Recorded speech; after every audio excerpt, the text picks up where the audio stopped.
Top 100 all-time, top 100 all-time. Le top 100. Yes, sir. 100 players. On est quel jour? On est Monday, lundi. Le meilleur jour de la semaine, bah oui, évidemment. Hein, the best day of the week, tout ça. Évidemment, on Comment s'installe ça, le peinard. savoir Oui, c'est un classique. Exactement, c'est ça. Comment démarrer une semaine autrement qu'avec une petite vidéo de trash talk, une petite. Hein. Vous avez vu en ce moment, on fait vraiment des petits formats sur ce top 100 all-time. C'est de l'heure et demie. On fait du court, on fait du format court. Petit court. Histoire que ça soit juste le temps d'enfiler un petit sandwich, quoi. Exactement. Voilà, la petite pastille. Et justement, on va dire bonjour à tout le monde. Voilà, c'est ça. Qui on a? La Team Trône, on est là? La team m'a fait aussi, je les ai vus là, très présents là. Tout à fait. Ouais. Dans ce qui a été mentionné, notamment nos copains de la Team Expatrié, on sait que certains regardent alors qu'il est 21h. Alors c'est pas l'heure du déj. Hein. Ouais. C'est comme ça. Bon dîner ou bon petit déjeuner. Pour ceux qui n'ont pas la chance d'être sur le fuseau horaire de Châteauroux. On sait exactement, elle est belle celle-là. Voilà. Il faudrait que ce soit ça d'ailleurs. GMT, Châteauroux. GMT Châteauroux, Paname, Londres. Châteauroux plus un. GMT, Châteauroux, Londres, Paris.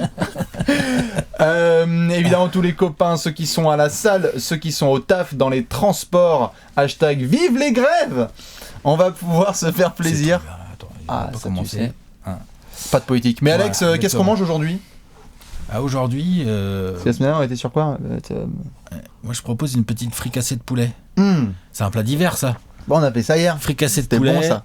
Fricassée de volaille. sauce morille, avec une petite purée Avec la maison. petite purée maison. Dédicace, voilà. Et dédicace évidemment à À la une team. personne qui regarde sûrement pas le top 100 all time, mais c'est pas grave. C'est ça. Dédicace quand même. Risotto, coquille, comme on dit. Du coup, vous connaissez le classique, c'est le top 100 all-time sur la saison 2019-2020. Incroyable aventure dans laquelle on vous emmène jusqu'en juin. Donc tous ceux qui sont en 2030 et qui nous regardent, salut. C'était YouTube à l'ancienne. On était Si en on n'est 2019. pas choqué par le classement de Yanis, il est top 15 maintenant, il est top 15. Hein. Ça a un peu changé, ouais. C'est ça, désolé. Mais donc, on rappelle évidemment le concept. Sur toute la saison, on va présenter chaque lundi 3 joueurs pour arriver après à la place numéro 1. Ce sera incroyable. On sait que tout le monde est chaud pour ça. On est en train de faire un teasing de fou. On a déjà fait beaucoup de joueurs. Quand même, il y a une bonne quinzaine de tombées là. Hein. Ouais, carrément. On a rempli ce qu'on appelle le bas du top 100. C'est ça. Et on a déjà pu un petit peu se fristouiller un peu sur des places sur lesquelles on avait des décalages. On arrive gentiment à 1/5, quoi. On arrive gentiment à 20 joueurs posés. Ça, j'aime bien. Ça va devenir de moins en moins obscur pour certains d'ailleurs, les nouveaux. Aussi. C'est-à-dire que les blasphèmes vont devenir de plus en plus évidents. C'est-à-dire que là, on est encore dans une zone du classement. Moi, je vois des top 100 qui pullulent à droite à gauche. De temps en temps, je fais un truc, je fais, oh, ok. Puis après, je me dis, bon, c'est vrai que moi-même, entre un mec... j'ai des mecs, j'étais en train de faire mon top 100, ils étaient 60e. Et en fait, là, ils ont fini 76 ou 78, tu vois. Ils changent en fonction de l'humeur. Entre 50 et 100, entre 65 et 100... T'as des mecs qui sont pas si simples que ça à classer à mon sens, et tu peux bouger de 10 places comme ça en claquant des doigts. Je suis bien d'accord. Après, plus on monte, plus on descend, plus on monte, c'est selon, mais enfin, plus on arrive vers les places hautes, hein, ou les chiffres bas, plus ça va être fun. Voilà.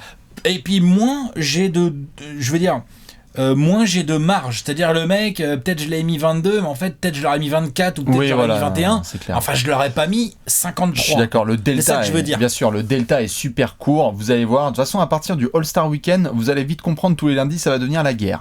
Ça, c'est sûr et certain, parce qu'il y en a qui vont entrer dans les blasphèmes. Mais en tout cas, ceux qui veulent, n'hésitez pas à participer à l'aventure. On sait qu'il y en a plein, et on vous en remercie, qui envoient des questions dans les commentaires et qui participent au top 100.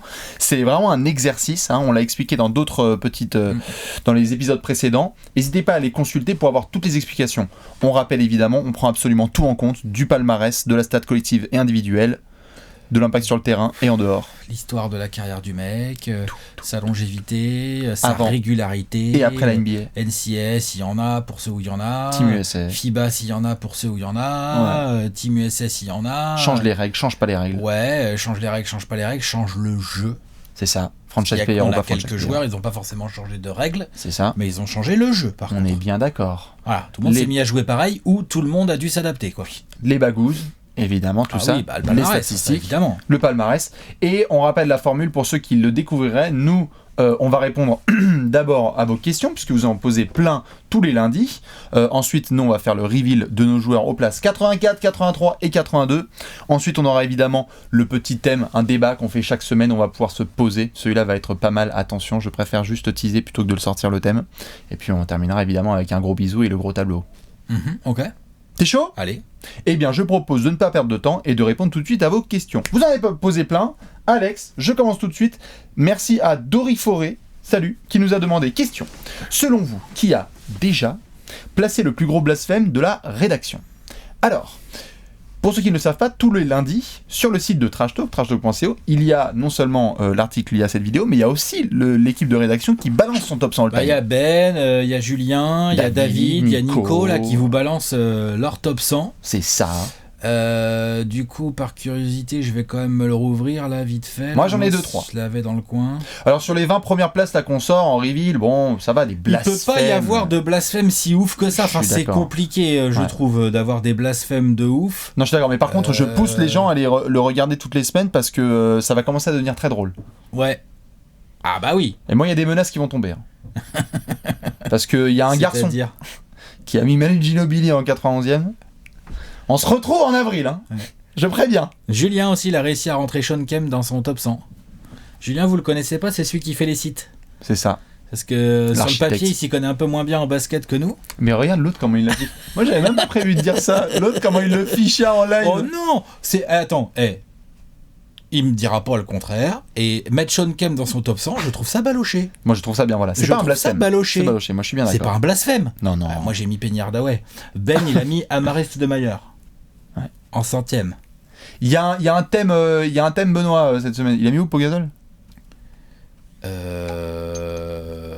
crois qu'il est arrivé. Pas moi, attends. 91, 93. Ouais, attends, bouge pas.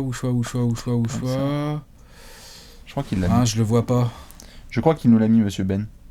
Quoi, il est déjà sorti Pogazol, tu veux dire ? Je crois, oui. Mais ça fait un peu haut, ça, enfin un peu bas, enfin comme vous me comprenez. Il y a 89e. C'est 89e. Ah, après, c'est un débat. Peut-être que c'est l'Espagne, tout ça, on sait. Ça peut être parfois un peu touchy. Un peu bas quand même. C'est un peu bas. Et après, il y a une vraie différence par contre avec le nôtre. Je crois, Alex, si je dis pas bêtise, ni toi ni moi avons Kyrie. Hein. Non, nous. Enfin, moi je sais que je l'ai pas, mais toi ? Moi je l'ai pas encore posé, non. Est-ce que je l'ai ? On verra quoi. Oh le salaud ! Mais il y a des mecs qui l'ont déjà posé chez nous, effectivement. Je vois que Nico l'a posé en 98. Kyrie devant Penny Hardaway. Nico l'a posé en 98. Julien l'a posé en 100. Ouais. Est-ce que quelqu'un l'a posé Dave l'a placé, je crois, Kyrie aussi. Peut-être un peu plus haut. Ah ouais, Dave. Il a pas passé Dave, Kyrie. 93, Kyrie Irving. Donc bref, le thème c'est vraiment, n'hésitez pas à le checker tous les lundis, c'est fun et on va pouvoir se rentrer dedans, à la fin il y aura un gros tableau final. Manu Ginobili 91e chez Ben, non ? Ça c'est n'importe quoi. Ça n'a rien à foutre, j'étais très content de cette collaboration avec Ben pendant des années. On le remettra évidemment en description cet article pour que vous puissiez aller le consulter, mais allez voir parce qu'il y a moyen aussi de bien discuter. Ah ouais. Il n'y a pas ça s'infuse, il y a des trucs sur lesquels on est en désaccord évidemment. Et de bien se marrer effectivement, et puis je sais pas pourquoi je sens que les blasphèmes vont tomber. Bah là où ça va être très drôle par contre c'est tout en haut, hein, parce que Julien a quand même mentionné, hein. Kobe. Ah bah Julien, Kobe en 2 non ? Kobe, Jordan, c'est ça. Wilt, Andrew Bynum, Wilt. Ça pourrait être vite très drôle, hein. Dave, on n'hésite pas aussi sur les Bulls. J'ai très hâte de voir Nico placer Dwayne Wade. Mais c'est un top 10 all time. C'est un top 5, non ? C'est un top 5. Enfin bref, la bise à la rédac, évidemment. Nous, on va enchaîner au niveau des questions. On a une question de Asnutrop Exceppo. Salut la team, petite question. Pour vous, sommes-nous dans l'époque avec le plus de bons joueurs superstars de tous les temps ? Alors, c'est aussi lié à ce top 100 là, même si c'est une question un peu hors, mais c'est vrai qu'on a quand même une prolifération, de superstars. Après, c'est peut-être les médias aussi. On fait un peu un boucan de n'importe quel mec qui fait des perfs. J'ai l'impression aussi. C'est-à-dire, attends, c'est quoi l'objectif de la question ? Vas-y, redis-moi la question. Sommes-nous dans l'époque avec le plus de bons joueurs superstars de tous les temps ? Ah oui. Il y a un niveau technique qui est indéniable. Il y a plus de concentration. Il y a un niveau athlétique qui est indéniable. Et il y a une concentration dans les équipes. Et puis, il y a aussi des systèmes de... je veux dire, dans les années 60, je pense pas qu'on pouvait repérer n'importe quel gamin qui avait du talent. Aujourd'hui, on peut. Le scouting a changé, ouais. Bah oui, c'est normal. Donc non, oui, je pense que après, clairement la détection est supérieure et donc que forcément quand tu arrives tout en haut de la pyramide un peu, quand tu arrives dans le top 400 des joueurs de basket et potentiellement t'es en NBA, Ouais. bah ouais, je pense que la concentration tout en haut est d'un meilleur niveau. Ouais. C'est ça. Ouais, je pense, Après, attention à comment définir une superstar. et puis il parce y a que... plus d'équipes aussi. Oui, donc tout à fait. forcément plus de joueurs pro, donc plus de moyens, enfin et ainsi Bien de suite. sûr. Mais par rapport aux superstars, tu vois, faut faire gaffe parce que en ce moment, médiatisation, dès qu'on voit un mec faire 3 grosses performances ou une grosse saison, on dit c'est une superstar, alors qu'en fait, comparé notamment en impact et statistiquement avec des mecs des années 80, tu vas faire bah, c'est un random quoi. Non, ça je suis d'accord. Genre des des Van Arsdale par exemple. C'est tu pour vois, ça qui que je te sont- demandais de répéter la question parce Ouais. que sur le terme superstar, c'est au global. Mal. Maintenant, je pense que il y a un niveau de concentration de joueurs d'un point de vue individuel qui est supérieur. Ouais, C'est clairement. ça. C'est très Ouais, dur maintenant de clairement. voir une équipe sans une star. Donc, Ça n'existe plus, même là, tu deux, sais même presque, tu vois. tout à fait. Question à un copain qui nous en avait déjà posé une et qui a un magnifique pseudo, Lancelak Dulot. On Question. connaît déjà ça. Tout à fait. Est-ce que si un joueur a son fils qui effectue une vraie carrière NBA, cela peut lui faire gagner des places, car il aurait été un mentor pour son fils? Et inversement, un joueur qui possède un père ancien joueur NBA peut-il perdre des places, car son entourage lui donne un avantage sur les autres joueurs? Bon, ni l'un ni l'autre pour moi. Pour moi, la fratrie, la pater, etc., c'est cool, mais c'est vraiment l'option Z. Ni l'un ni l'autre, surtout qu'en plus, être Franchement. fils de, ça garantit rien. Ouais. Je veux dire dans le sens où on a des exemples de joueurs qui n'ont pas du tout réussi à atteindre le niveau de papa, hein, les fils Jordan par exemple, qui n'étaient pas dégueux au basket. Hein. Enfin, il n'y en a pas un seul des deux qui a réussi ne serait-ce qu'à se faire drafter, tu vois, donc quand même, t'es pas au niveau de papa. Là en ce moment, on nous tanne beaucoup avec les fistons Wade et LeBron Bron. et On tout, verra. tout, bien sûr. On verra. Ouais. Tu vois, on n'y est pas. Par contre, à l'inverse aussi, t'as des mecs qui ont fait beaucoup mieux que papa, genre Ouais. Steph Curry, Ouais, bien sûr. Kobe. Alors Ford. Alors Ford, Kobe aussi, Kobe il a fait un peu mieux que papa, tu vois. Il a fait Papa un était tout pas petit peu dégueu, mieux tu que vois. papa. Steph aussi, mine de rien par rapport à papa. Bien sûr. Alors que t'as Seth Curry, qui lui est un joueur entre guillemets comme papa, Oui, c'est presque, ça, tout à enfin, fait. un peu, tu vois, genre. Je pense que c'est en effet c'est peut-être pas un peu moins un fort, c'est peut-être, pas c'est pas un argument Pour moi, c'est vraiment pas- pour le coup d'avoir un père ou un fils etc. C'est un petit bonus mais bon voilà on pourra en reparler peut-être en juin si vous tenez à ce que ça soit un argument et moi en tout cas ça pèse pas vraiment. Pour moi, ça te fait pas forcément baisser dans le classement si ton père a été fort. ou monter. Parce que c'est vrai que quand t'es jeune, ça peut être un avantage parce que t'es tout de suite confronté à la discipline d'un C'est professionnel et tout. Mais ça peut aussi être un inconvénient parce C'est que ça. la pression, parce que peut-être ton père il déménage tout le temps parce qu'en fait il fait du banc dans des équipes NBA et toi t'arrives jamais à te stabiliser dans la vie en tant que gamin, même s'il y a du fric et tout. Tu vois, il y a des gamins qui ont Non, mais qui ont c'est des ça. vies bien plus compliquées. Mais ce que je veux dire par là, c'est que pour devenir basketteur professionnel, je pense que ça aide, mais je pense pas que ça va te. Non c'est Je sûr. pense pas que ça va changer mon jugement sur le joueur. C'est indéniable hein. Ceux qui le voient notamment d'avoir un background avec un joueur Évidemment, NBA quand ça aide t'es forcément. quand t'es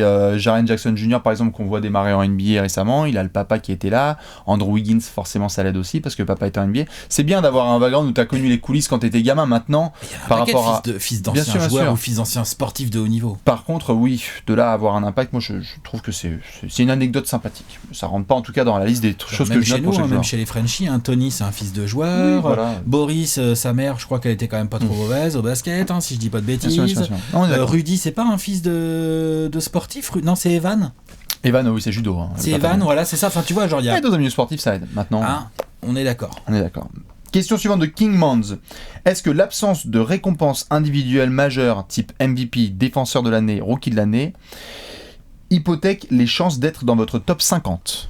Attends, est-ce que l'absence de récompense majeure type Individuelle. MVP, En gros, si tu n'as pas un MVP, défenseur de l'année, rookie de l'année, sixième de l'année, meilleure progression, est-ce que forcément ça impacte le fait que tu rentres ou pas dans le club du top 50 ? Bah, ce qui est sûr et certain, ça impacte quand même. Hein. c'est que voilà, quand tu rentres dans le top 50, vous pouvez le faire, regarde les palmarès des gars, il y a forcément un truc, quoi. Il y a un Doit- truc individuel. Franchement, doit pas y avoir grand monde Je regarde le mien. dans mon top 50.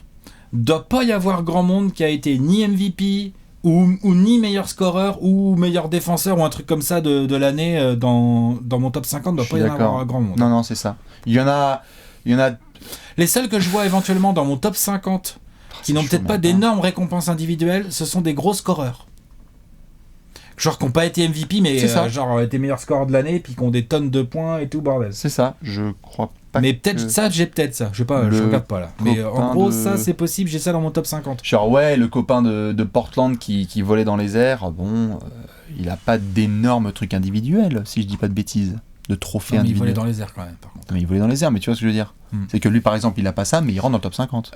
De spoiler, mais bon. Ouais, si, là, t'es en train de spoiler. Est-ce qu'il rentre vraiment dans le top 50 ? Je pense que là, derrière la caméra, il y a des gens, ils sont là en train de sortir le marteau et dire c'est bon, Trash Talk, c'est terminé pour moi. Je pense pas que tout le monde va te mettre le Blazers volant. Je pense pas que tout le monde va le mettre dans son top 50. Et d'ailleurs, je trouve que ça se discute grave. Non mais évidemment Alex, Voilà, merci c'est pour la justice Alexandre Martin. Je dis simplement que non mais ce que je te dis juste c'est que là dans le cadre du top 50, il y a certains gars en effet bons scoreurs qui n'ont pas eu de trophée individuel et pour remettre en contexte pour ceux qui le comprennent pas, je sors juste un exemple. Ok, ok. Bon, tu auras l'occasion de spoiler ton top 100 par la suite. Question non, suivante. Je cherchais un exemple plus évident, mais en fait, j'en trouve pas. Bah c'est ça.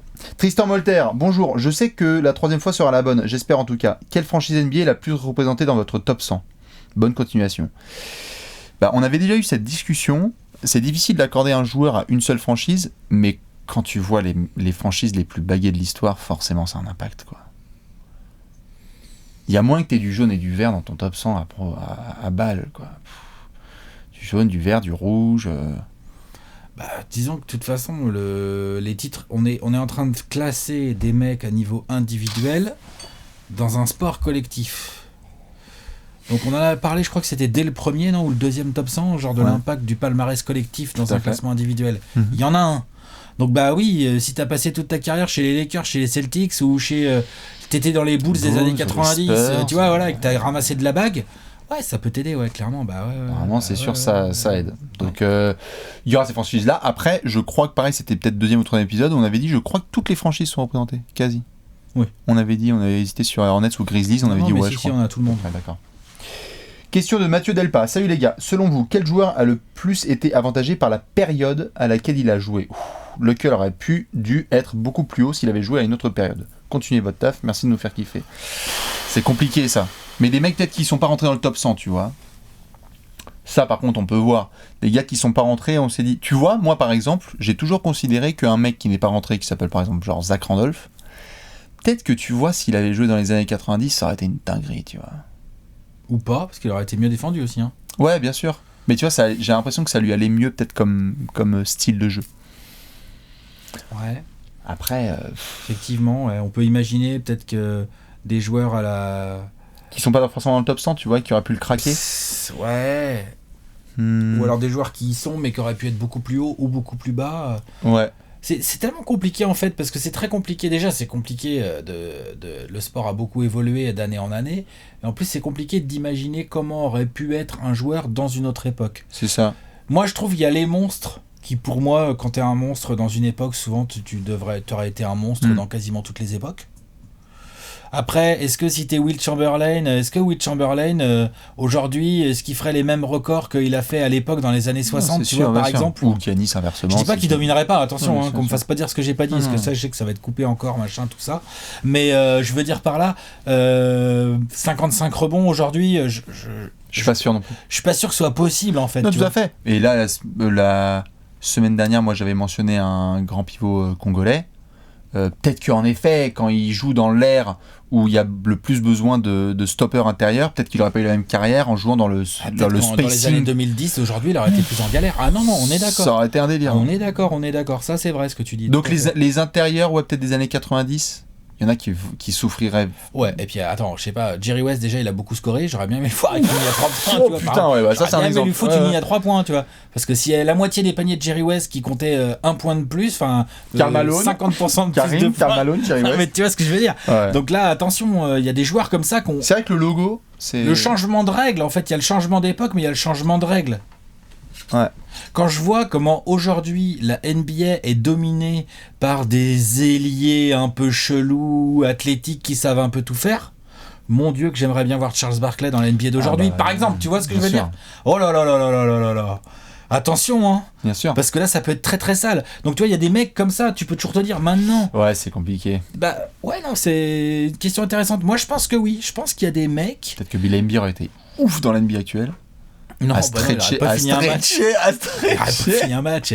Il aurait pas fini un match, mais je sais pas. J'ai envie de dire, Jerry West. Je pense que, attention, je l'ai mis assez haut déjà dans mon top 100, mais je pense qu'il aurait été encore plus haut s'il avait joué genre aujourd'hui, ouais. Ouais, je le pense. Ouais, Jerry West, c'est clair. Ouais, je pense vraiment.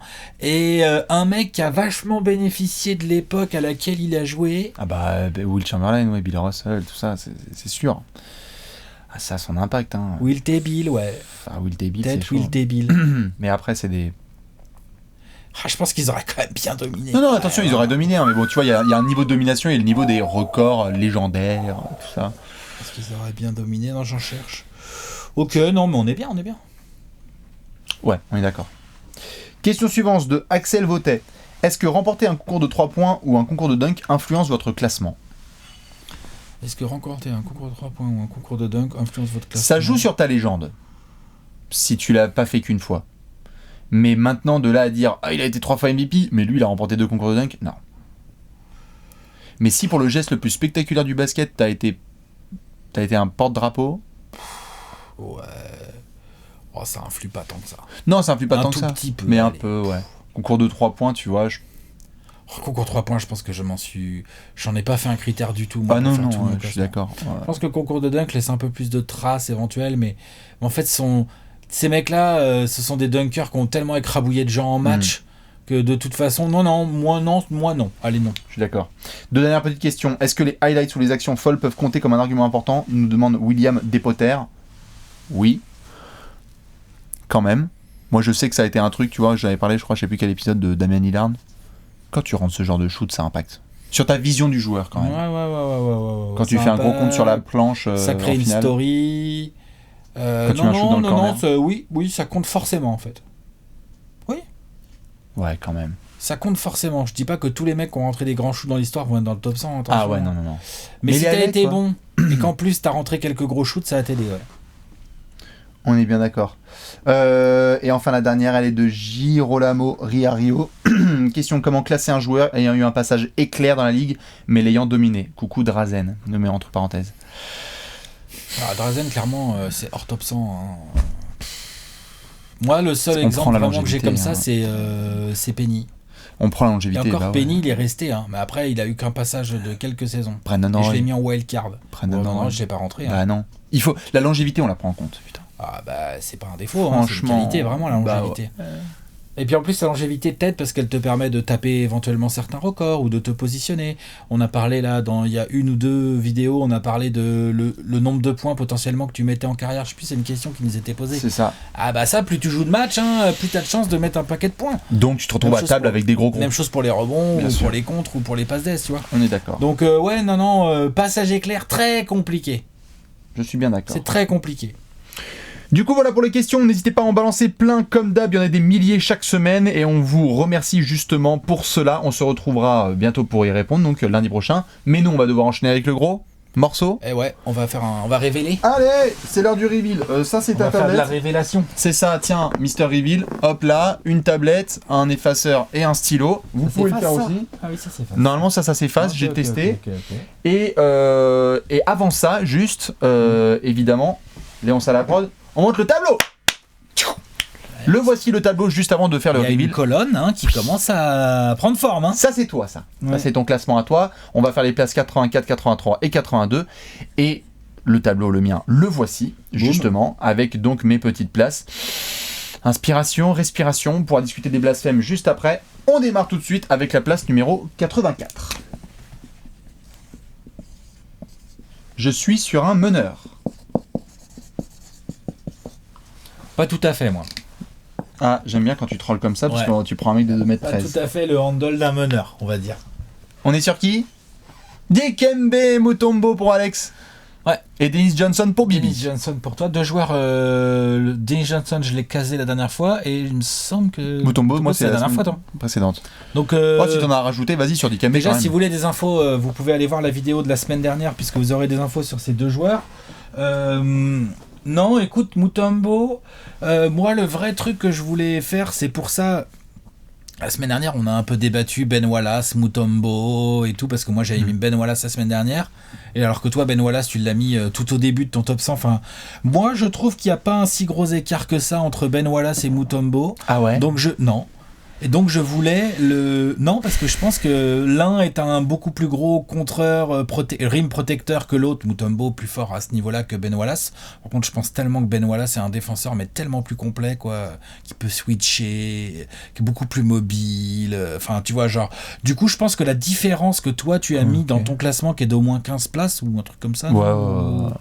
Moi, perso, je trouve pas. Donc, j'avais envie de matérialiser ça par.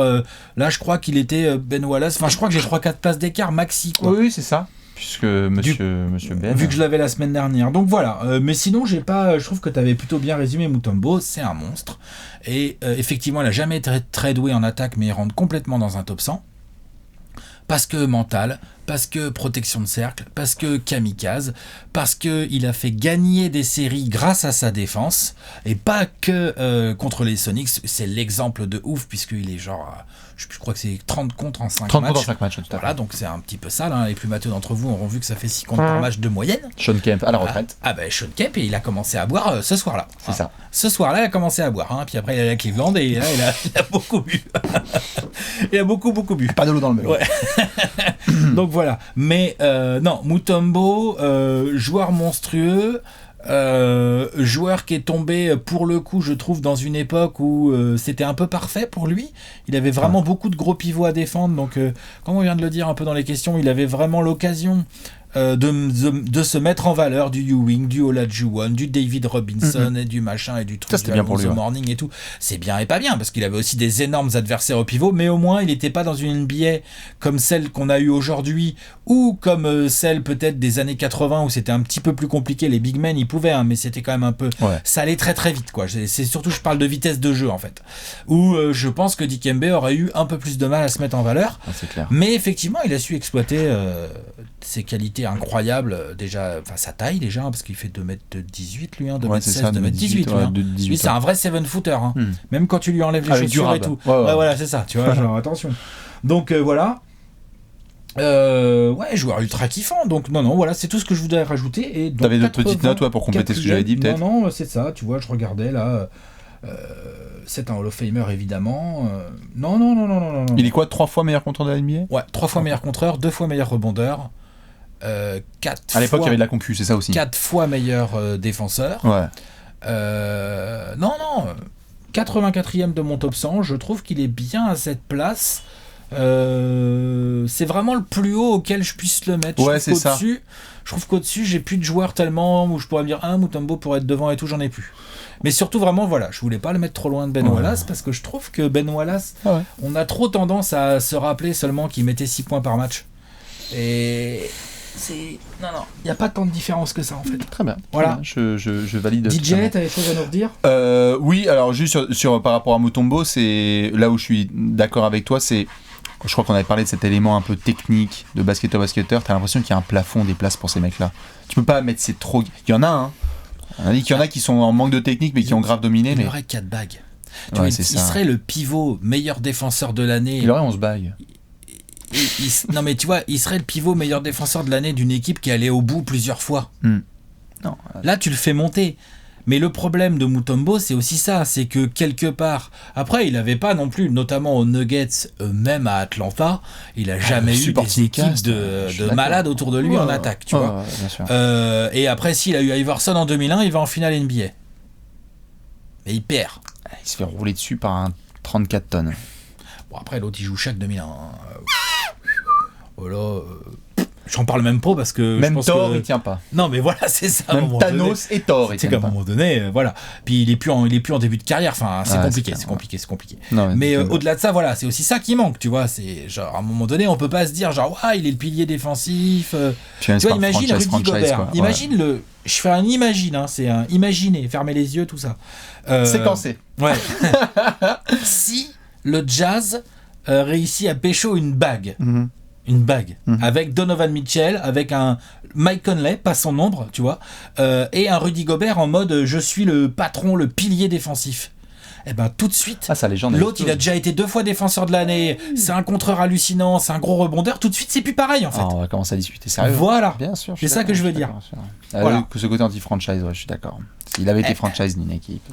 Voilà. D'accord. Sur Dennis Johnson, que j'ai mis en 84e place, donc toi tu l'avais mis, où ça? Juste avant. Ouais, c'est ça, en 86 peut-être. Je vais te dire ça tout en plein de milieu. Tac, tac, tac, tac. Où est-ce qu'il est mon top 100? Alors, Dennis Johnson. Voilà. On est à peu près sur le même level. Jason Kidd en 1, c'est ça. C'est bon, c'est mon top 100. Non, Dennis Johnson, 85, juste 85e. on est à côté. Bon, on est vraiment à côté. T'as tout très bien dit, donc vous pouvez le voir la semaine dernière, donc dans la vidéo sur les places 85, 86 et 87, Alex a tout dit. Je rajoute juste quelques notes qui, je ne sais pas si elles avaient été citées. Le numéro 3 est retiré au plafond, hein. Numéro 3 de Dennis Johnson, c'est retiré au plafond de Boston. Enfin, je veux dire, quand t'as ton numéro retiré à Boston, je sais qu'il y en a plein, mais bon, quand même.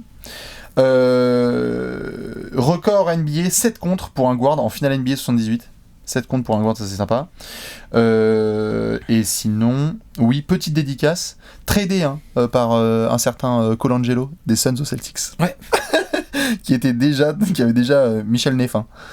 Qui l'a tradé donc des Suns parce qu'il était aux Suns pour l'envoyer à Phoenix contre un Ricky. Bon après, Jerry Colangelo, il s'est rattrapé. Il a fait du bon taf. Je pourrais potentiellement lui en vouloir pour ce genre de trade, mais il a fait beaucoup de bonnes choses dans la foulée quand même. C'est ça, on est bien d'accord. Et enfin, les 3 derniers trucs que je voulais noter, c'est que par rapport aux questions que vous posiez tout à l'heure, les moments iconiques, les grandes actions, Steal by Bird, lay-up de DJ, enfin cette séquence contre les Pistons en 87.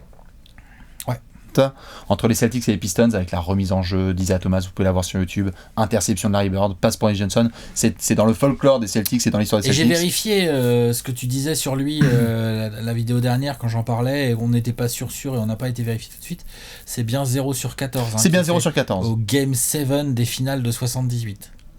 Bon. Pour revenir à la saison suivante et MVP des finales. Oui. Très fort. Voilà, exactement. Mais enfin, putain, c'est vraiment le grand écart, quoi. C'est ça, c'est le bon choc comme on aime. Tu l'avais dit, évidemment, que Larry Bird avait dit que c'était un exceptionnel coéquipier et personnage. Ouais. Je rajoute que Magic a quand même dit que c'était le meilleur défenseur extérieur de l'histoire. Ouais. Bon, après Magic, il a tweeté, non? Après il a Magic. Ça, non? Magic, il a dit que... il a tweeté ça... il a dit qu'on était la pire chaîne de YouTube Game, Magic. Ouais. Donc attention. Magic, qu'est-ce qu'il a dit comme connerie, lui, putain? Magic? Ah bah sur Twitter, il y en a des verres. Bon, ça, à la limite, tu sais quoi? Ça se défend. À son poste extérieur, il s'enflamme complètement, le Magic. Mais à son poste, sur le poste de meneur... Ah oui, on va discuter avec des gants, des DJ et des machins, il est dans la conve. C'est juste ça. C'est que Magic, c'est pas non plus un blasphème quand il dit ça. Dennis Johnson, il est parmi les meilleurs défenseurs de l'histoire. Extérieur, c'est pas un blasphème, mais disons qu'il s'enflamme, quoi. Bon, après, à la fin des années 80, à mon avis, il n'y avait pas non plus... Il sera peut-être pas de la finale 91, Magic, peut-être. Ouais, mais tu vois, c'est ça qui est... d'un certain ailier, tout à fait. Mais si c'est dit à la fin des années 80, ça se comprend. Voilà. Parce qu'à ce moment-là... C'est toujours pareil, il faudra regarder le timing de la décla. C'est ça. Je suis d'accord. Et enfin, je termine avec la petite stat qui fait plaisir. 48 matchs manqués en 13 ans. Il a joué quasiment tout le temps. Pourquoi tu l'as pas mis plus haut, alors, du coup? DJ? C'est une question, hein. Oui, tout à fait. Ce n'est pas, même s'il a le trophée de MVP des finales, ce n'est pas la Iguodala quand même un peu. C'est ça. C'est un peu méchant, mais c'est pas méchant, mais voilà, il y a un peu de ça. Ce n'est pas un mal alpha. On avait discuté de ça. C'est un vrai franchise player. C'est ça. Il fait partie de cette clique avec Mutombo, des joueurs très très bons, exceptionnels, qui contribuent aux équipes championnes, parce qu'il y a de la bagousse pour les Johnson, mais je pense qu'on est bien en 84-85. Je suis d'accord. On passe à la place suivante. 83. Tintin. Qui est-ce qu'on a? Une papate gauche pour moi. Ah, moi il n'y a pas de papate. Il a pas de main. C'est con pour un basketteur.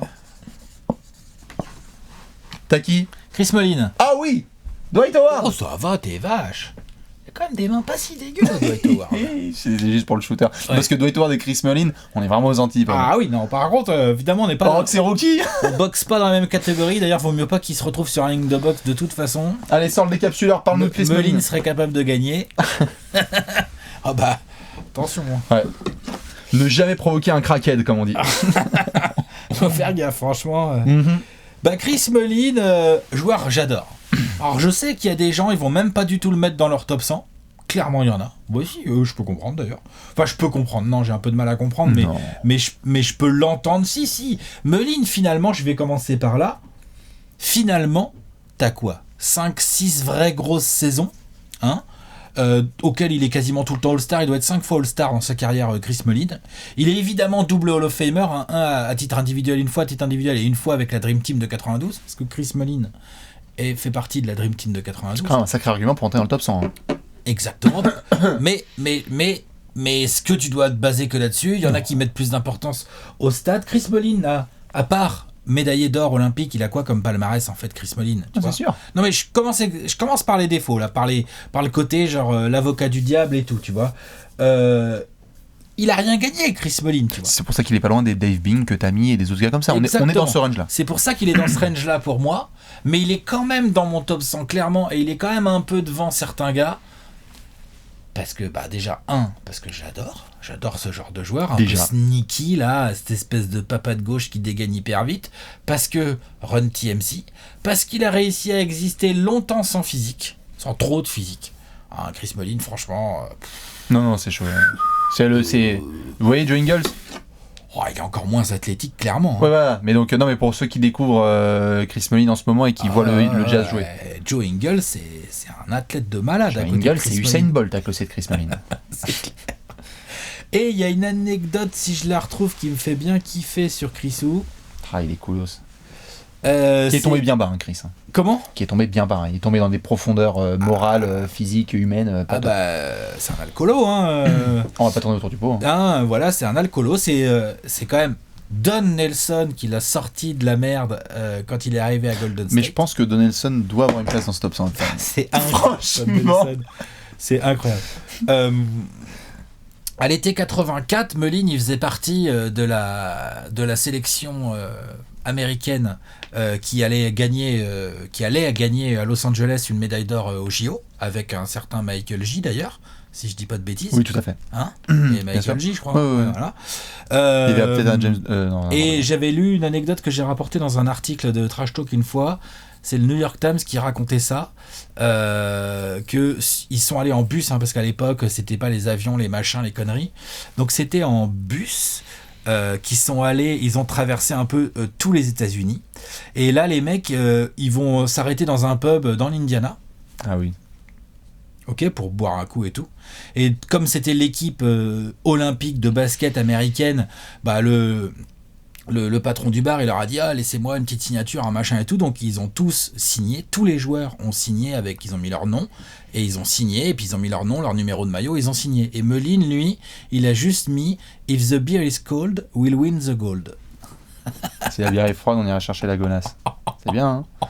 Tu as cherché la médaille d'or. Sans déconner. Il est génial. C'est génial. Moi, j'adore ce genre de conneries. C'est exactement ça. C'est-à-dire que lui, clairement, il a eu des gros problèmes d'alcool. Il a clairement été au fond du trou. Mais pendant sa carrière de joueur, attention. Tu remets ta vie en question. On n'est pas en train de déconner. Chris Mullin, il remettait on est d'accord. Chris Mullin, il remettait sa vie en question. En 85, quand il se fait drafter, donc c'est un New-Yorkais, Chris Mullin, New-Yorkais pur jus. Ouais. Il se fait drafter, sauf que il doit aller à Oakland, chez les Warriors. Il est dégoûté. Tu viens de Lille, t'as été drafté par Nice. Voilà, il y a de ça, quoi, ou l'inverse. Ouais. Quoique, remarque, non, en fait, je pense que les mecs de Lille, je sais pas ce qui est le plus dur. Ils vont tomber dessus. Là. Mais en tout cas, c'est un mec qui a eu des gros problèmes. C'est un mec qui était pas si athlétique que ça, et pourtant, c'est un pur joueur dont les coéquipiers ont toujours dit que du bien.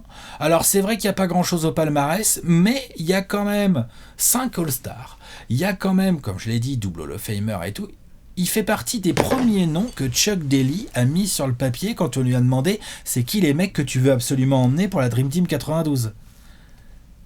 C'est quand même pas rien, parce que quand tu regardes la Dream Team 92, tu te fais il y a Chris Mullin dedans. Tu vois, il aurait pu y avoir, je sais pas moi. À l'époque, Reggie Miller. Reggie Miller, c'est un peu tôt. C'est peut-être un peu tôt pour Reggie Miller. Non, mais il aurait pu y avoir du monde. Oui. Joe Dumars. Tout à fait. Après, ils n'avaient pas super envie d'avoir des joueurs des Bad Boys, mais ça, c'est une autre histoire. Mais Isaiah, c'est plus Stockton qui lui prend sa place. Mais ce que je veux dire par là, c'est que Chuck Daly, lui, il avait envie d'un shooter. Il avait envie d'un sniper. Il avait envie de ce genre de mec qui joue complètement sans ballon. Et je pense que le jeu sans ballon de Chris Mullin est quelque chose qui doit être mis dans toutes les écoles. Oh, mais bien sûr. Voilà. C'est haut niveau, clairement. On parle souvent de Reggie Miller, on parle souvent de Klay Thompson ou de Ray Ray. C'est du même acabit, voire mieux.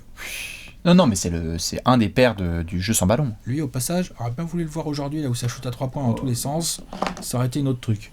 Hein, ça défend moins et ça shoot plus à 3 points. Surtout Chris Mullin, t'es pas très athlétique. Par contre, c'est quand même Tim Hardaway et Mitch Richmond qui racontaient que le mec c'était toujours le premier sur les contre-attaques. Ah, il y a du Thomas sent le jeu. Non, mais le premier en avant. Oui. Et les mecs sont là rigolent, mais t'es pas aussi rapide que ça. Comment tu fais pour être toujours devant? Enfin, tu vois, genre, il est juste malin, quoi. Il est juste malin. Dans la veine des River. Hein. Ces années Indiana, c'est les années où il ira le plus loin en playoff. Hein, les années fin des années 90, là, 98, 99, tout ça. Mais il est vieux, hein, il pèse plus autant qu'avant. Le corps là, il lâche.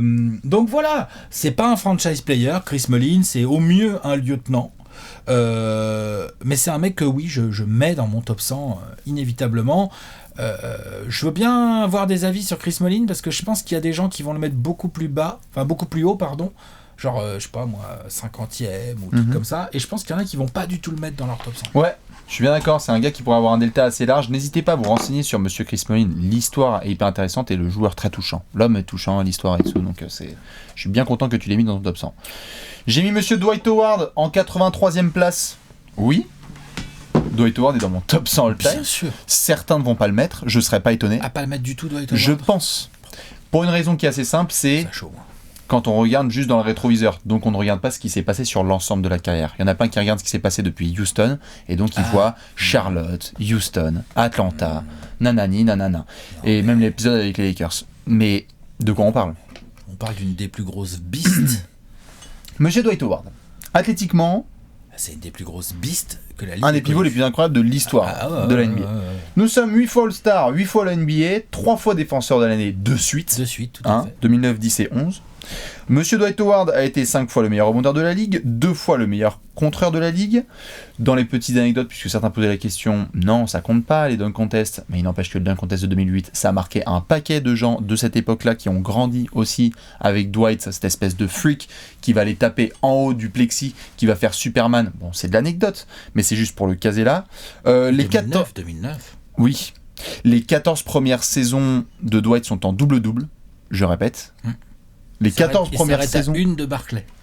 Donc, enfin, je veux dire, merde, quoi. 14 premières saisons en carrière, c'est un double-double, quoi qu'il arrive. Et c'est pas 10-10, hein. C'est généreux. C'est plutôt 20-12. C'est ça. Donc, déjà, t'es le joueur le plus jeune à avoir proposé un double-double de moyenne, puisque tu sortais de high school à l'époque. C'est vrai.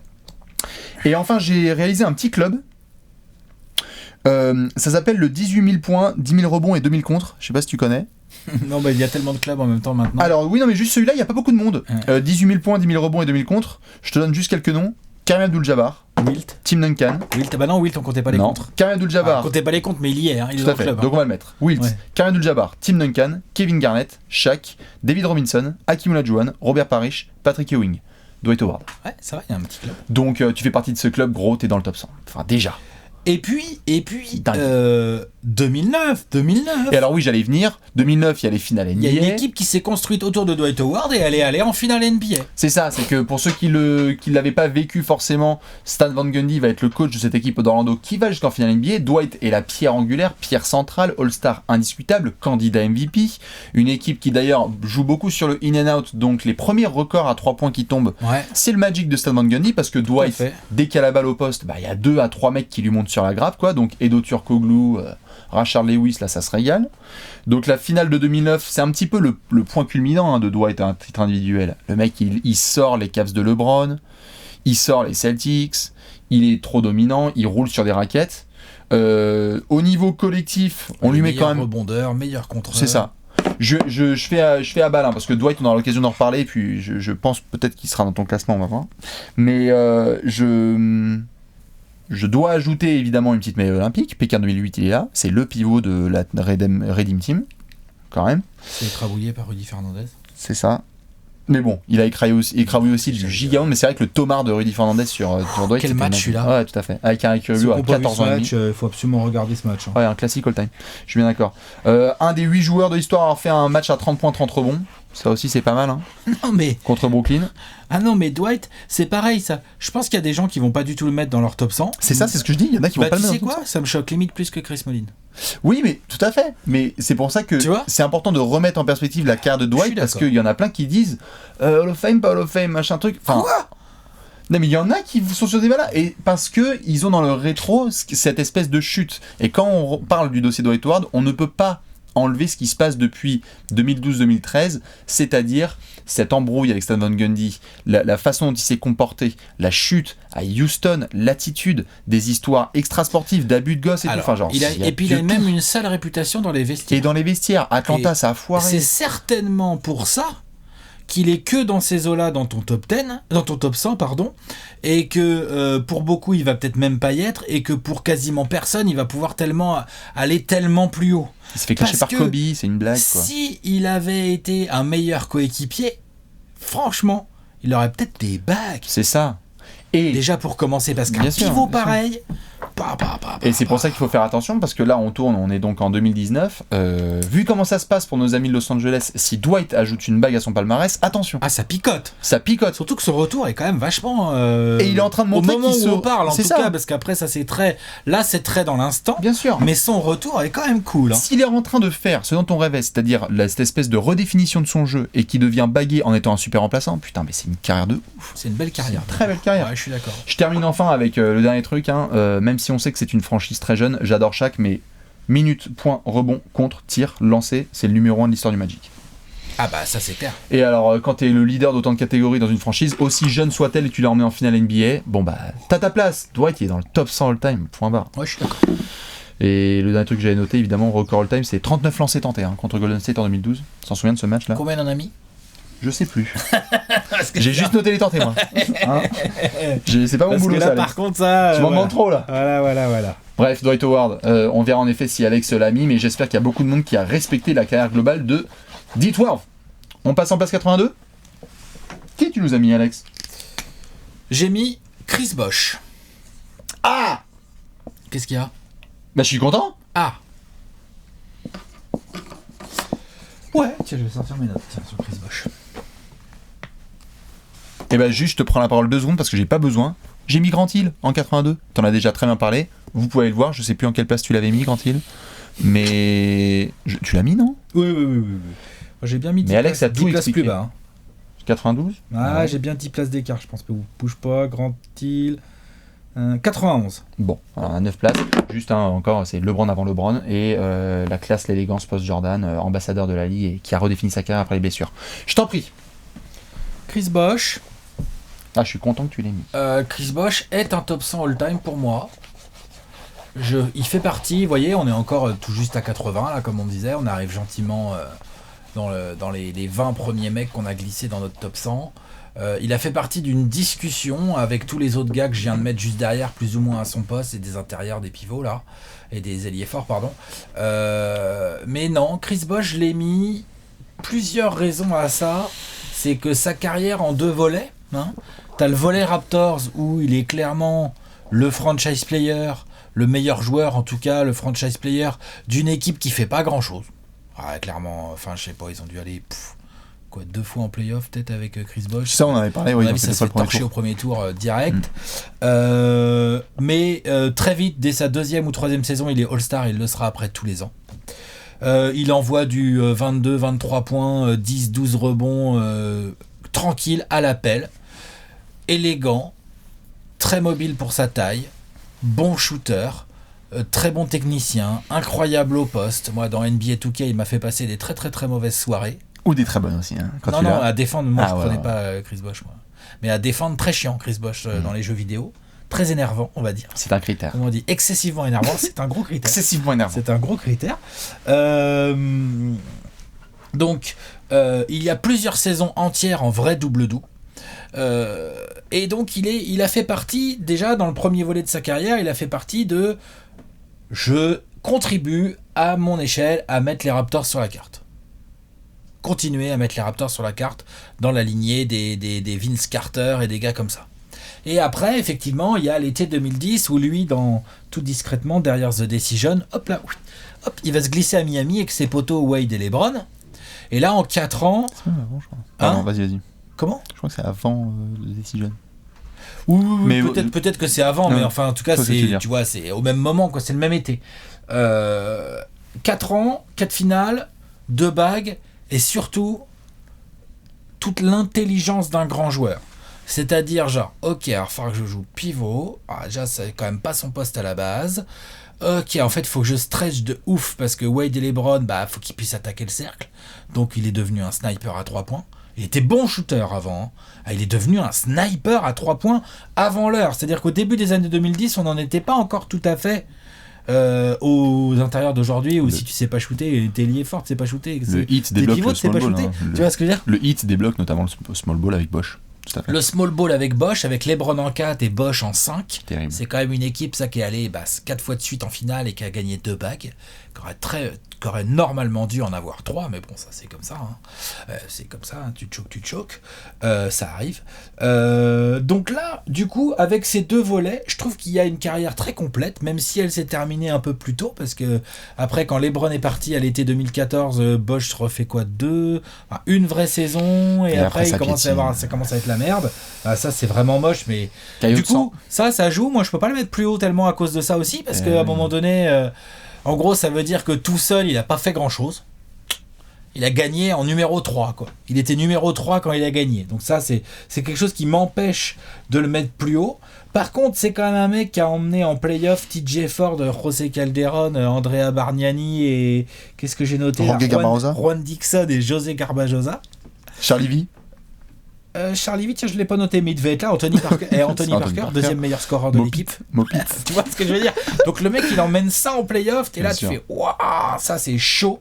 Et quand il débarque à Miami, il fait exactement le taf qu'il faut des 2 côtés du terrain, défensivement, offensivement, les écrans, les shoots, l'intelligence de positionnement et compagnie. Il fait exactement le taf qu'il faut pour enfiler les succès avec les Eagles. C'était important qu'il y ait un mec qui prenne des valises de merde comme ça, hein, au niveau critique. Hein. Au niveau critique et même au niveau du jeu. Je veux dire, le mec, il est arrivé, il était franchise avec un usage rate de malade, et là, on lui a dit bon, tiens, va dans le corner, s'il te plaît. Il va falloir que tu rentres tes 3. Oui, voilà. Et si tu les mets pas, sache que ce sera toujours ta faute et ce sera jamais celle de tes potes. C'est ouf. Donc voilà. Donc du coup, Chris Bosh, ça rentre dans mon top 100. Excellent joueur. Excellent intérieur. Gentleman incroyable. J'aurais adoré le voir drafté en 2 à la place de si je parle des Pistons. Mais bon, ça, c'est une autre vie. J'aurais adoré. Voilà.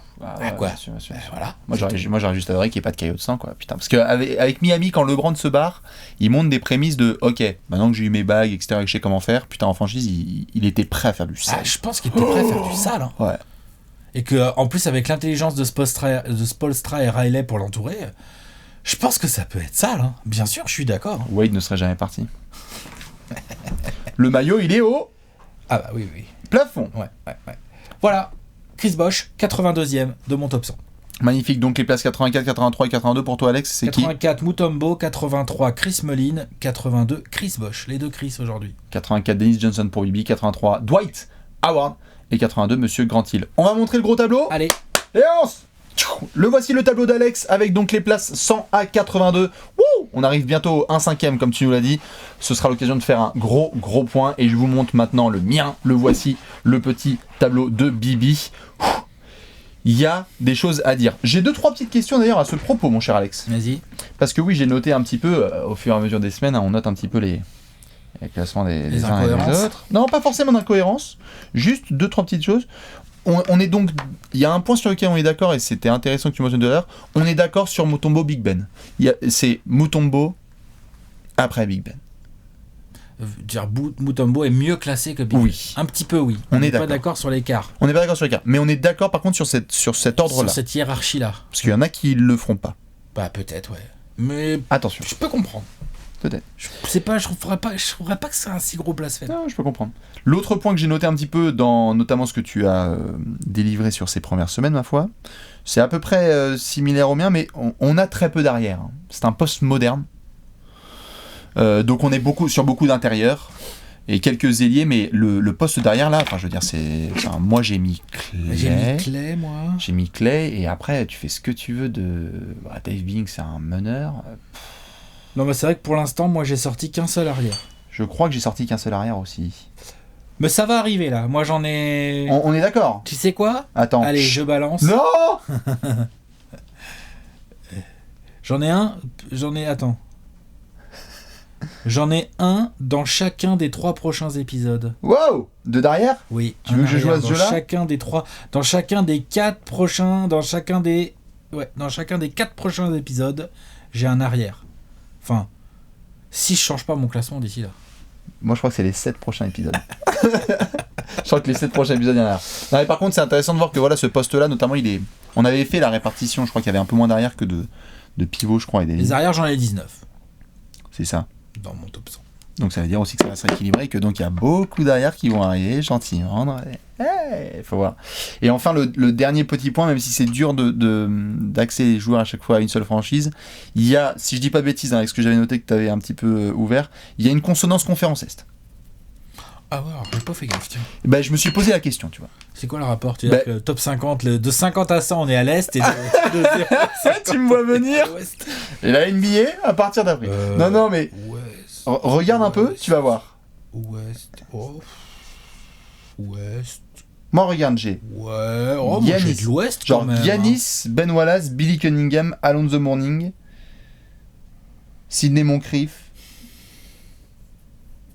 Artis Gilmore quand même. Regarde, moi j'ai Anthony Kenny Davis. Wilkins. Ouais, mais regarde, moi j'ai Anthony Davis, Davis. Danny Searle, Guy Goodrich, Klay Thompson, Lenny Wilkins, Dennis Non, Lenny Wilkins Atlanta, Ah oui, c'est vrai, le joueur, oui. quand même. Dennis Johnson, Mutombo, Chris Dennis Mullin. Johnson, c'est moite-moite. Dennis Johnson, c'est moite-moite, mais il a été aussi, enfin, tu vois, il a été MVP des finales à l'Ouest. Mhm. Mutombo, Chris Mullin, j'ai quand même des mecs de l'Ouest. Hein. Non, bien sûr, mais c'est juste que tu vois, c'est marrant, les gars que t'as mentionnés là, c'est moitié-moitié quoi. Enfin, je veux dire, Mutombo par exemple, tu peux le mettre à Denver comme à Atlanta. Ouais, d'accord, mais bon. Mathieu est retiré dans les endroits. C'est à surveiller ça, la répartition Est-Ouest. Ouais, bon, après, c'est vraiment comment tu les habilles, les joueurs, hein, parce que... Oui, c'est ça. Non, mais je l'avais noté, je me disais, tiens, ça va être à suivre sur les prochaines semaines parce que moi, tu vois, il y a des gars là, j'arrive, je fais genre, wow, West Coast, motherfuckers. Pour qu'il y ait un vrai équilibre, sans que ce soit forcé, mais ça peut être pas mal. Voilà, c'est tout ce que j'avais noté, monsieur. On aura l'occasion, je te propose, quand on sera aux alentours des places 80-75, de regarder un peu le top 25 qu'on a fait et se rentrer dans la gueule. Hein ? Ça marche. Du coup, maintenant, on va passer à la discussion. Vous le savez, à la fin de chaque épisode de Top 100 All Time, on a un petit sujet sur lequel on se permet. On se lâche un petit peu et on participe, on se lance dans un mode podcast. On a déjà fait plein sur les points, l'importance du scoring et tout. On vous invite à regarder les derniers épisodes. Cette semaine, Alex, peut-on vraiment comparer les époques ? Et si oui, comment ? C'est une bonne question. Un sujet très large. En même temps, on fait un top 100, donc on va pas dire que c'est pas possible, parce que sinon ça fout un peu en l'air le top 100. C'est ça. C'est le principe d'un top 100, c'est justement, il y a justement tout un truc de comparaison des époques. On en a un petit peu parlé tout à l'heure, là, quand il y avait la question de quel joueur aurait pu être beaucoup mieux classé s'il avait joué dans une autre époque et tout. Ça revient un peu indirectement aussi à comparer les époques. J'ai parlé de Jerry West, qui aurait potentiellement scoré encore plus, même s'il scorait déjà beaucoup, hein, C'est ça. mais potentiellement il aurait scoré encore plus, peut-être même encore plus facilement, s'il avait joué à une époque où il y avait une ligne à 3 points. Julius Erving qui serait un vulgaire Derrick Jones Jr. selon certains. C'est vrai, il y a des gens qui disent ça. Ouais. Non, je rigole. Vas-y. Non, mais oui, il y a certains joueurs, on se demande comment ils auraient pu évoluer aujourd'hui. Il y a certains joueurs d'aujourd'hui, on se demande comment ils auraient pu évoluer dans les années 90. C'est un truc qui revient souvent, là, les fameuses années 90, là, où ça défendait dur et tout. C'est vrai qu'on peut se poser la question sur certains joueurs d'aujourd'hui, est-ce qu'ils auraient pu exister dans les années 90 ? On peut aussi se poser la question comment certains joueurs entre guillemets de basket dans les années 90 auraient pu exister dans n'importe quelle autre époque. Bien sûr. Tellement ils étaient faibles techniquement et qu'ils ne servaient que au côté dur et lent des années 90. Charles Oakley, frère. C'est très spécial les années 90. Ouais. Il y a une pace extrêmement lente, il y a 2 vrais gros intérieurs par équipe, ça joue demi-terrain, enfin tu vois, genre c'est très spécial. Donc Moi, est-ce que Wilt aurait dominé dans les années 90 ? Je pense que oui, mais à quel point ? Bien et sûr. comment ? Moi, ce qui me dérange, évidemment, il faut qu'on compare les époques, mais moi, tu vois, ce que je vois comme phénomène, après, ça, c'est lié aux réseaux sociaux, mais ça me travaille, parce que même si je sais que c'est le jeu des réseaux sociaux, c'est un peu fatigant, c'est que, en ce moment, on voit des séquences vidéo des finales de 69 ou de 72, etc., donc un jeu très lent, avec peu de technique, etc., et il y a des mecs qui débarquent et qui disent « Mais moi, gros, je jouerais à cette époque-là, je tournerais en 50-20 ». Et je trouve que c'est un tel manque de respect C'est surtout n'y connaître que dalle. C'est y connaître que dalle, on est d'accord, mais je suis bien content que tu m'en dises. Je préfère être franc tout de suite. Non mais bien sûr, mais parce que si tu veux, il a commencé à avoir, je crois que c'était Isaiah Thomas notamment qui avait le joueur, hein, Isaiah Thomas de Washington au moment où on tourne. Lequel, le faux, le gaucher? Ouais, ça, le petit. Ouais, le plus petit des deux. Le nain. Qui disait, vas-y c'est bon, moi aussi je pourrais dominer à cette époque-là. Et moi j'ai envie de dire, genre mec, comment est-ce que tu peux faire un classement par exemple des meilleurs joueurs de tous les temps sans savoir qu'à l'époque il n'y avait pas les mêmes connaissances, il n'y avait pas les mêmes règles, il n'y avait pas les mêmes choses, quoi. Pas les mêmes équipements, pas le même rythme. Les chochottes d'aujourd'hui qui jouent 33 minutes par match, je veux bien les voir se taper 48 minutes en converse. Ça. Non mais vraiment, tu vois. Et je dis pas que quelqu'un jouerait, je dis pas qu'ils peuvent pas le faire ou quoi, je dis juste qu'il faut toujours mettre en perspective le côté genre mets-moi Ben Simmons dans les années 70 et il va éclater tout le monde. Stop. Bah c'est pas sûr du tout. Ah non mais c'est surtout que t'as besoin des 3 décennies précédentes pour créer Ben Simmons. Premièrement, et deuxièmement, tout est différent à l'époque, le contexte, les règles, les équipements, je suis sûr que les ballons c'est pas tout à fait les mêmes, le parquet, patati patata, donc déjà il y a tout à mettre en condition. Ensuite, il y a le style de jeu évolue avec les époques. Tu peux le dire dans quasiment tous les sports, ça, dans ce cas-là. Ouais. Dans ce cas-là, tu dis, Cristiano Ronaldo, dans les années 80, il aurait éclaté le monde du foot. Écoute, tu peux le dire, mais bon, il pouvait y avoir Cristiano Ronaldo dans les années 80. Moi, je pense pas. Est-ce qu'il pouvait y avoir un LeBron James ou un Giannis Antetokounmpo, je parle de taille, poids, poste et tout, dans les années 60-70? Je pense que c'est compliqué. Bien sûr, et s'il y en avait, ils pouvaient dominer. Parce que tu vois, il y a par exemple, quand tu vois des Nate Thurmond, etc., tu te dis... Ils dominent déjà aujourd'hui, en fait, ces mecs-là. Mais, tout à fait. Et on les voit dominer, donc c'est très bien. Mais c'est... Et ça mène à la discussion qu'on a eue avec Simon pendant le Free Flow, hashtag OBS, en fait, qui était cette espèce de piège qui vient aussi avec la NBA actuelle. C'est-à-dire qu'on est dans une ère, par exemple, nous, de ultra offense, qui, moi, par exemple, me m'écœure un peu, où ça y est, il y a des matchs à 150 points dans tous les sens. Et donc, vu que les règles changent au niveau défensif, et vu que la façon d'aborder le jeu est différente avec ce pouvoir de l'attaque et de la statistique, du coup, les performances ne sont plus du tout les mêmes. C'est-à-dire que quand tu fais un triple-double aujourd'hui, on a banalisé la chose comme never. On a des triple-doubles tous les soirs maintenant. Quand tu es dans les années 90 ou les années 80, claquer un triple-double, gars, c'est compliqué. Donc si tu as des mecs, comme par exemple Nikola Jokic, qui commencent à taper des Larry Bird, des hauts dans les classements des triple-doubles dans l'histoire, tu peux pas dire donc du coup il est meilleur parce que l'ère non mais bien sûr, mais donc l'ère à l'époque est importante. Et tu pourras dire genre c'est extraordinaire, le mec a tapé un record de Larry Bird, et ça c'est vrai de la même manière par rapport à son époque. Non mais de la même manière que je sais pas, quand Westbrook a tapé le record d'Oscar Robertson, je trouve que c'est un bon exemple parce qu'Oscar Robertson là pour le coup c'est en 62. C'est en 62. Et Oscar Robertson, sur les 4 premières saisons de sa carrière, donc de 60 à 64, ou un truc comme ça, 60-65, il est en fait en triple-double de moyenne sur 5 ans. Ce que Russell Westbrook est déjà en train de faire depuis 3 ans. Tout à fait. Et donc, là, quelque part, on rentre dans une comparaison des époques, parce qu'on a une comparaison statistique possible entre les lignes, c'est-à-dire que on pensait que plus jamais personne ne pourrait aller chercher le triple-double de moyenne sur une saison. On le pensait vraiment il y a encore 5-6 ans. On disait non, Oscar, c'est un truc incroyable à toucher. Parce que les années 60, non, en fait, c'est parce qu'il faut des joueurs exceptionnels aussi pour le faire. Et en fait, quelle que soit l'époque après derrière, c'est-à-dire que Oscar était un joueur complètement hallucinant et exceptionnel à son époque, il dominait athlétiquement, il n'y a pas besoin. Regardez quelques images d'Oscar Robertson, vous allez vite comprendre que les autres meneurs, pour le coup, là, ils ont vraiment mon physique. Et ils jouent face à un mec d'1m95, 100 kg, tout athlétique et tout. Qu'est-ce que tu veux, il domine, hein, c'est logique, non ? Je pense que tu auras dominé, Alex. Mais voilà, et donc, ensuite... Les mecs qui sont potentiellement capables de le faire aujourd'hui, donc Russell Westbrook vient de le faire 3 années de suite. Luka. Là, on commence à nous dire que Luka Doncic peut le faire. Potentiellement, il l'a jamais fait, mais sur sa carrière, un mec comme LeBron James aurait peut-être pu le faire. Ben Simmons, Giannis. Ben Simmons, Giannis, ça va être chaud avec les passes. Ben Simmons, le problème, c'est le score, quoi. Ça va. Mais bref, non, mais ce que je veux dire par là, c'est que quoi qu'il arrive, les mecs qui peuvent éventuellement faire ça sont des joueurs exceptionnels. Oui, tout à fait. C'est juste quand on compare les époques de de ne pas prendre les... Je trouve que c'est l'espèce de flemme, mais qui est logique, hein, parce que c'est comme ça quand on trouve une statistique, on la prend, on la remet pas dans son contexte, mais de remettre une statistique dans son contexte, ça permet de mieux comprendre du coup. Parce que par exemple, tu vois, il y a des mecs, là on en avait parlé la semaine dernière, je parlais de Spencer Haywood. Il y a des gars qui sont en train d'atteindre, là par exemple comme LeBron, qui est en train d'atteindre des clubs en termes de points scorés et d'autres gars qui arrivent, où en fait, mec, c'est pas que les mecs avaient la flemme il y a 30 ans, c'est que tu pouvais pas atteindre la NBA avant que t'aies 4 ans d'éligibilité, quoi. Donc par rapport à l'époque, tes règles font aussi ta place et l'impact qu'on a dans ton top 100, quoi. Bon, les mecs arrivent plus tôt maintenant, mais ils s'abîment plus vite aussi.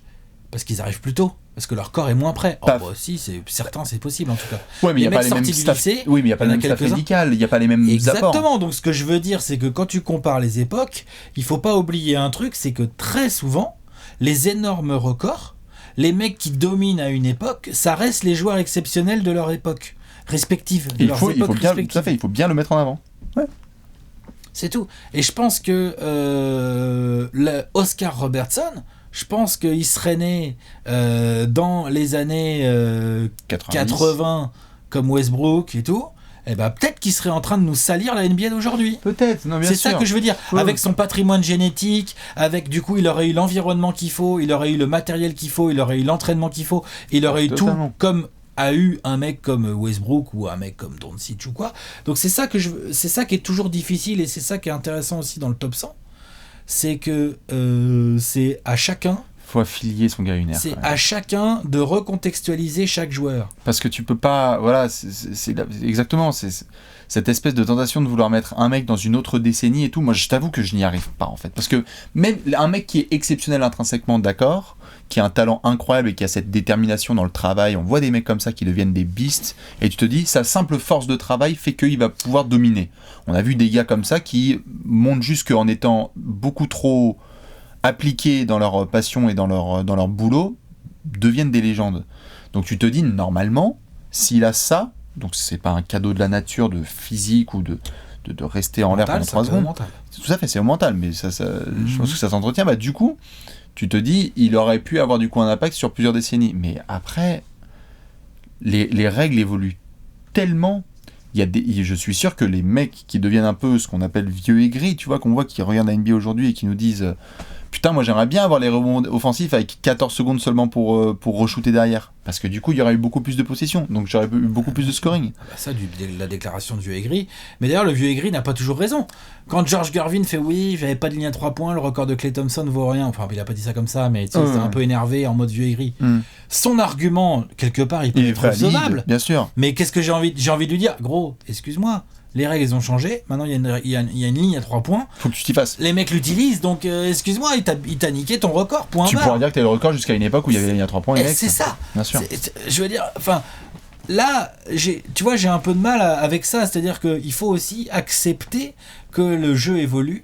Il faut accepter qu'il y a des records qui tombent. C'est normal. Parce que l'ère évolue. Et donc, du coup, je veux dire, ça se trouve. C'est juste ne pas dénigrer les records précédents. Curry, ça se trouve, dans les années 80, ça se trouve, il n'aurait même pas été drafté, ou tu vois, genre, on n'aurait pas voulu. Oui, bien sûr, ou dans 30 ans, il sera 5e des meilleurs shooters à 3 points all-time, parce qu'il y a des mecs qui en mettent 8 par match tout le temps en ce moment. C'est ça.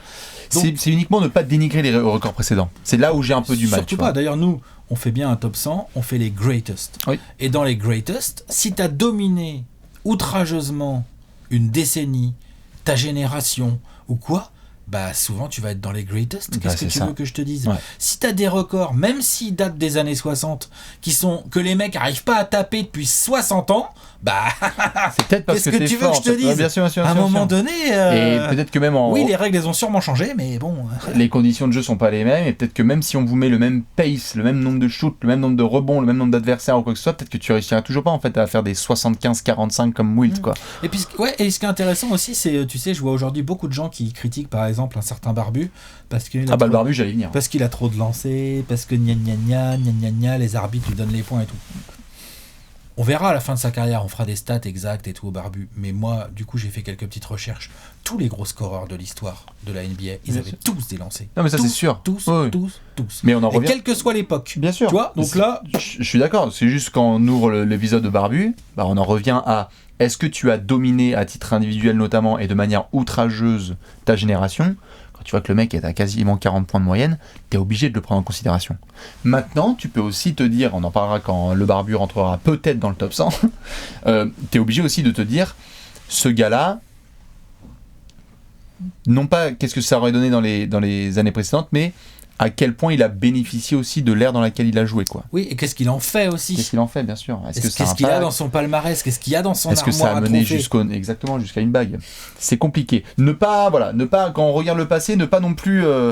Il y a eu toute une histoire autour de ça. Jamais vraiment, dénigrer le passé, parce que c'est grâce à ce passé que les mecs d'aujourd'hui sont là. On voit beaucoup... Déjà, ça c'est le constat de base. J'ai vu, c'était pendant les finales Cavs The Warriors là, de ces quelques années. Et il y avait évidemment le débat qu'on connaît tous, 23-23. Et il y avait des vidéos qui ressortaient de mecs qui défendaient dans les années 90. Et où c'était en mode wesh, c'est bon, l'autre il jouait contre des plombiers.